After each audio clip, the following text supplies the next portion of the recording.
Welcome to Dependable Flame, where we explore vintage petrol lighters, ashtrays, tobacconiana, and other useful mechanisms. Make yourself at home. Today we have a vintage Park flip-top lighter, two-tone, sort of a goldish against the backdrop of blue, and then the entire lid is of the same tone, or at least to my eye it appears to be. The lid is also textured with a diamond or crosshatch or braided pattern, whatever you would call that. Anodized aluminum, 5-barrel riveted hinge. The Bluebell logo I don't think is associated with the ice cream company that you might be familiar with today. I believe this was part of the old telephone operating system. Here in Oklahoma we had Southwestern Bell. I've heard references to other bells over the years. I think maybe at one point the Bell Systems company was associated with AT&T. I don't know, but that's all back maybe even before my time, when it was all one system. But at this particular time, I think this Bluebell, where it says Bluebell Authorized Retail Consultant, would have been some kind of agent for the phone company, maybe facilitating business clients or things like that. So maybe not necessarily an advertising lighter so much as a complimentary lighter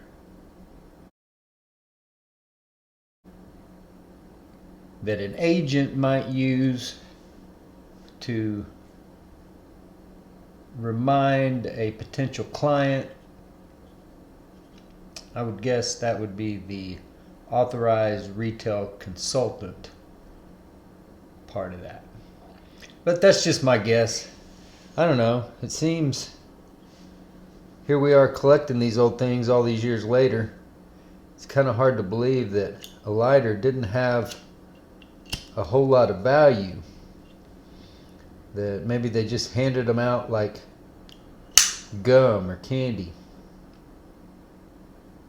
You saw that lighter miss on the first try.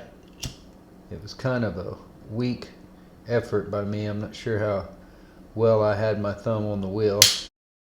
But this lighter did have some vapor lock the other day when we fueled it up on the live stream.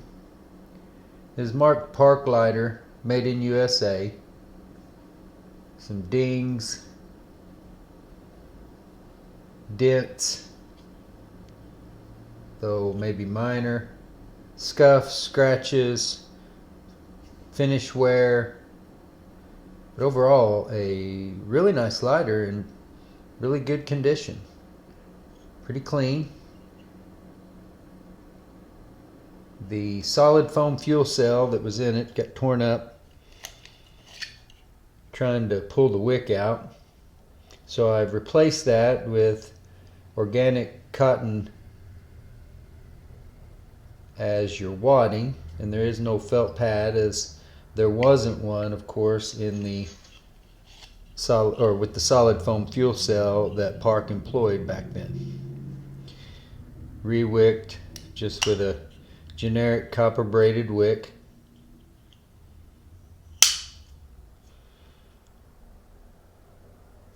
Mentioned that it is riveted, the hinge. The insert is not marked. And some of these Park inserts are 14 hole.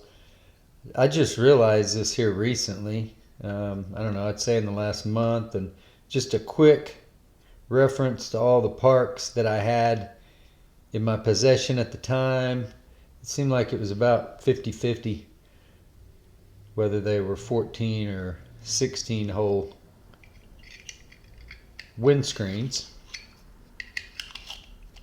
But the insert, though it does show somewhere some corrosion buildup, does have a new wick that's just been lit a few times, new wadding. I will enclose the discarded or replaced wadding and wick in the package when I sell this lighter. But you can see the scuffs, scratches, dings, minor dents, wear. Hinge is nice and tight. Insert fits nice and tight.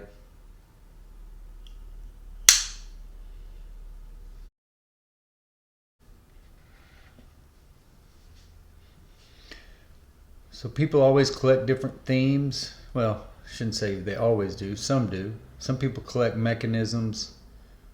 Some people collect brands. Some people collect themes.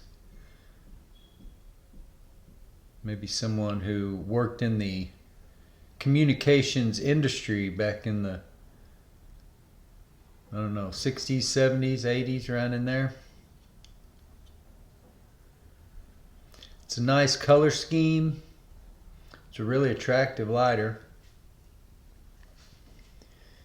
Not only is it aesthetically pleasing, functionally as well. Like I said, tight hinge, insert fits well. You can see the flint there making contact with the wheel. That collar looks to be in good shape, no cracks, gaps, anything like that, which isn't uncommon in these old lighters when you start having flint degrade and expand and harden and turn to powder and whatever other nefarious activities it is up to. It's no good. It's definitely destructive. And for all those, especially Zippo collectors, buying lighters brand new and don't understand why they need to remove those flints, just take a look at some old lighters and you'll see. I'm not saying it's a death sentence, because it's not, but it can definitely ruin an insert. And generally take what would otherwise be a really attractive lighter if that insert works, and now I'm looking for a whole other lighter just to replace the insert.